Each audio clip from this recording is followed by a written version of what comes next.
I'm an emotional intelligence expert There you and go. personal growth coach and advisor for career choices. Not which university to take, but what is your strengths inside, what is your abilities and competency in order to choose the life you want to live. Correct. Wow. Nowadays, even grown-ups or even adults themselves find it difficult because of the rapid changes of Yes. everything, and what more with the kids, because I think, do you have more kids who are parents who are Yeah, they were my former clients before as coaching sessions, and then yes, the kids came along after that. Alright. Because the thing is that, like, when you're 30, you feel something is missing. right? Not for all, but for a lot of people, especially our age. I mean, our year group. At 30, we felt something is wrong, so we start changing our career paths. Maybe study extra, do university degree again, because previously when we went to university, maybe it was a parent's choice, society choice, what was in a trend, but not what actually our soul and our strength is. Let's say somebody's strength is in literature and they go to the math class. I mean, they struggle, but they finish it because all the parents are in the economics department. Yeah. I remember two things when we're discussing this. I remember a TED talk saying, finding your element, and it's a very famous TED talk back in the days. And also, Jack Ma touched that before. And what I learned from Jack Ma was, while you're young, you have this margin for error. That's why it's better to take risks while you afford it. Yeah, definitely. When you can afford that. Is that how it works on your end? When we are young, and kids are young, they have all the energy to fulfill any career, any dreams, any success, and etc. And of course failure, because they try. But if they don't try and they stuck to something which they don't like, this is what they have as an outcome. It's when they gonna become be- 30, they think that, okay, I worked, I experienced, yes, I have, let's say, stable job, but it's not what I feel.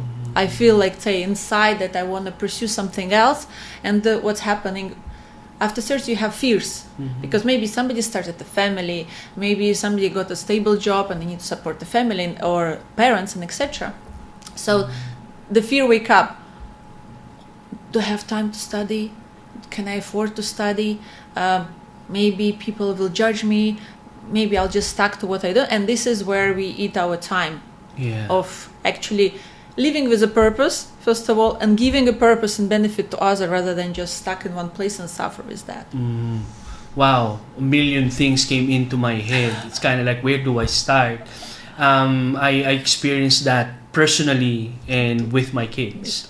And it's kind of like I'm going back to the days where my dad is, because I started earning money when I was young, very young age, and he's still like determined, because I'm the youngest amongst 5 siblings, and he's determined for me to continue my studies. And I said like, I can manage. I've been earning already, and I wanted to help you, and I don't want to burden you already, too much. And seeing my kids, especially the other one, is kind of like frustrating with her studies. And not long ago, I spoke with a student, also an undergrad of psychology, and she's going through the same thing. They're going through the same thing of the frustration of how will they finish this, the careers that they're going to take, what others think of them. And it's basically amplified, especially with the social media and stuff. Although my kid, bless her, my kids, they don't dwell on social media that much. I didn't raise them that well, not that well, but not that kind. Interfering, Yeah, I don't give them social media, and the gadgets was for them was later than the age. And yeah, and I kept on telling her, is this right? I kept on telling her, this is just something that you're going through, and it will not last. It will pass, and you will regret it more if you don't finish this, because this is just one more year left in your course. Well, I will say in my experience, I experienced it even personally. That's why a lot of clients of mine, they come to me because I have an experience, I tested on myself, and I studied it, I studied with a professional, I did my MBA in personal growth, in coaching, to understand what you need to do. Okay, there are even adults who come, they want to change a profession. Mm-hmm. It's a little bit more difficult for them to pursue something because it's a lot of, they need to get time, they have money, they have kids, they have family, they have so many responsibilities. In the later part of so their lives. the fear is big there. The thing is that if to talk about fear is not existing. We all know. We making it because there is an emotion of a doubt, and then fear comes. This is how it goes. Like you have information to your head, and then it goes through the heart, emotion raising, because the mind start building castles that you have to do this, you have to do this, you don't have for that time for that, and then the fear grows. This is how it works generally in our body. But for me, I studied, when I entered university, I studied marketing and management. And then after a year, because I already had my event company that time, which I opened, I understood that's a bit easy. I already know. I mean, you're giving me theory, I'm already practicing. So yes, I implemented some theory into my job, but then it became boring. So I went to the dean, and it was an impulsive decision. But what I would say now, this is what my soul wanted. My soul wanted something more challenging. And I went to Humanities. IT first. Yeah. I went to IT, and I changed my major to IT. It was difficult. It was e-commerce, so it was great for when actually everything starts starting. So all these websites, selling online. So it was very easy I start building websites and etc.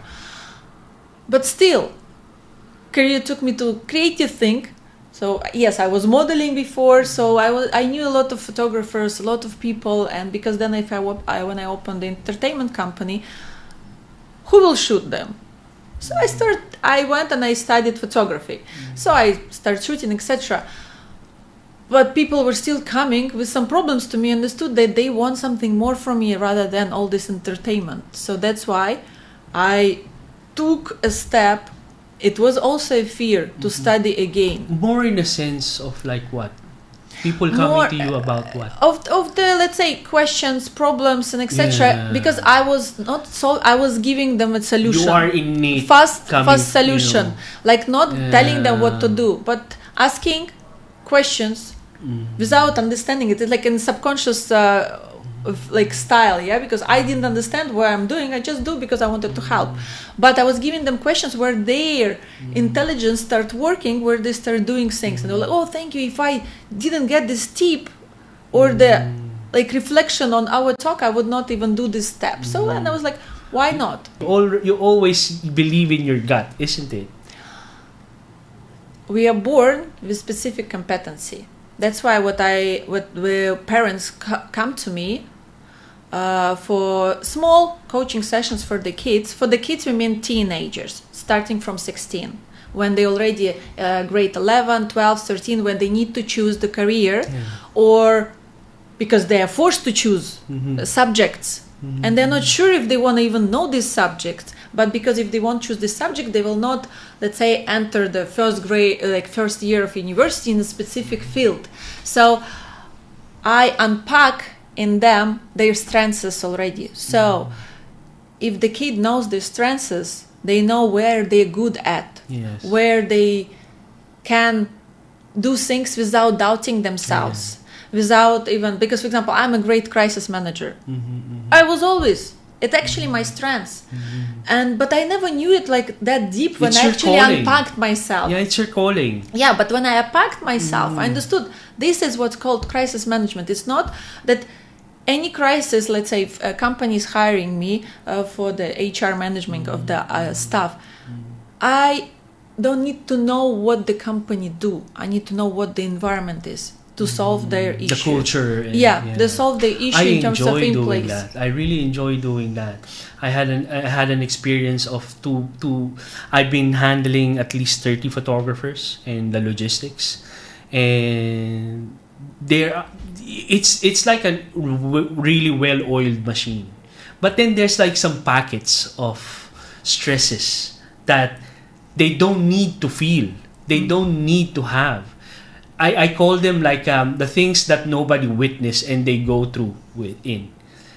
So I basically unpack that, and I love problem solving. I love crisis management. What was the greatest plot twist that you encountered shifting to that? Sometimes we do choices based on emotions, which is the wrong choice we can ever do. Most of the time you need to do the choices based on the objective logic. What is beneficial, how much it costs, can I use it, is it rational, and etc. If we'll go back, changing the in university, it was emotional thing because I was feeling bored. I was teenager, like I was like 19. When I was opening a company, of course, it was calculated action. Photography was just also calculated because it will benefit my company, you being the me, need for that. in there, so everything in one package. Kind of it felt at the end as a clown in a big circus, but everything comes when you practice to do. If you talk about what I do now, that was very logical, rational decision because I seen that I was working with people all along, all the time. Was it recently only or? No, for the past 9 years. 9 years, wow, almost a decade. Yeah, I started thinking and searching my past when my daughter was born, when she was like 12 years ago. And then I was searching there, took this course, took this, and then I'm like, no, I'm doing the MBA, I'm doing something more specific to help not only like individual clients, to help companies, to help people. And then recently I was invited in school to talk about career, how to pursue it, not to be afraid of change as well. That because society is really pressuring kids now of choosing subjects, choosing uni. But what we see now is AI is stepping on our back. And everybody is afraid and thinking, if I'll study IT or if I'll study, management or marketing, this profession will probably actually go. We need to be really realistic here. So I would say, yes, we need to be friends with the AI. Everybody needs to be friends because it will not go away like in these several years. It's inevitable. We need to understand how it works. We need to be smarter than AI. So what I suggest kids is that if you choose a job, you need to be master in it. You need to be master. The competencies should be so high that you are professional. Correct. Not something on the background, but fully. Because otherwise then you can bring a benefit and you can be better than the computer. That's what I was... See, I'm trying... when raising up my kids, I have 3 kids. I instill them the idea of being a finisher. Finish what you started. Even if it's hard, just finish it. Even if it's not perfect, it's finishing doesn't mean perfection. Just finish it. Well, if there is an idea, you need to come to it to understand. Is it worth it or no? But sometimes it's very also logical or rational. Do I wasting my time or actually I'm doing benefit? Exactly. So basically what my teenagers going through is, so she's doing cybersecurity, and cybersecurity is a very lucrative industry at the moment. And I'm trying my best to make her feel that it's okay. Whatever difficulty that you may have, eventually the solution will come. Sometimes it's a stupid solution for all you know. And I'm trying to, because she wanted to be an artist. She's really good on things. You can always be an artist no matter what. Just try to finish this, because in the end of the day, you will regret not finishing. You will regret it, not getting your degree on this. Because anytime, anywhere, whatever, whenever, you can always be an artist, or you can pursue something else. Well, but this is our age. This is how we think are talking of things. From our... because from our experience and beliefs. Correct. And this is what the problem is as well there. Because I understand you because I am the same. Yes. But because I studied and I understood that... It's a big deal for them. I met people our age. I met a doctor. And he is a surgeon. But his character is creative and art. So he came to him because he was feeling like Olga, I don't want to be a surgeon anymore. And I'm like, okay, I mean, you can be whatever you are. And he's like, but what you can do, you can change the way you do your work to creative side. What is creative you do? So I asked him, and what he said, when I do the stitching, I do it in a artistic way. And he showed me, and I'm like, okay, that's great. But I'm tired of this job. So we start thinking and unpacking him, and we unpack that he's actually happy to do people beautiful rather than all these important things, which is also, to be a surgeon is a great job. It's actually lifesaver for a lot of people, but he's not feeling happy there. So his creativity he took to making plastic surgery, aesthetics. This is where he does this beauty. So he took another course for that. Well, I mean, he's a surgeon, so he knows how to do it, but it's an upgrade. It's not that he learned from the start. But this is the thing. So he started feeling doubts whether it's the past. He's feeling his soul is empty there. He has a profession, he has a competency, he's a master in this, he's a professional, but he's unhappy. And that's why people are stuck, because they feel something is wrong. So what I suggest people not to change dramatically the career, because sometimes there is no time, there is no money, there is other aspects. To change the perception of it inside already, your career, your job. Yes. There was this post I remember when he was questioning, like, there's no money in art, there's no money in creativity. Actually, everything you can put creativity in. Solving problems, making solutions, or doing an ad, or your reporting, can be a boring thing, but it can be creative. And that's what I learned as well. It's kind of like creativity comes from the combination of unexpected things. That's why there's no more original concepts. It's only a combination of the people will go, wow, I didn't know that you can combine those both things. We go to the final question then. Are you ready for your portrait? Of course I'm ready. Of course I'm ready. I mean, since I know you for so many years, and actually you never pictured me, you know that. I mean, I can't remember not doing it. At work, yes. I can't remember not doing that, to be honest. I always remember taking photographs during castings. Yeah, that's what I'm saying. But anyway, guys, thank you for inviting me. And then, just don't choose with emotion, choose with what's aligned inside you. So, for example, I mean, for how many years are you doing photography already? I can't imagine doing anything else. That's the thing. So for me, I love photography, but now it's my hobby. This is what makes me just happy. But what makes my soul happy is actually doing what I do now. I am like beyond happy here to help people, to navigate them, to help them navigate their life for the better success in their life. Amazing. So guys, there you have it. Thank you very much for listening, and if you reached this far, I really appreciate you. Yes. So thank you very much. This is Plot Twist, because success is just in the corner. My name is Chris Calumberan, and we are with Olga, emotional intelligence coach. Very good. Thank you very much. Thank you. Cheers. Let's do it. Aywa. Thank you. Thank you. I enjoyed it. Thank you very much, man. Where is your son? Let's ask him to take a picture at least. Where is this? Master. I can stop.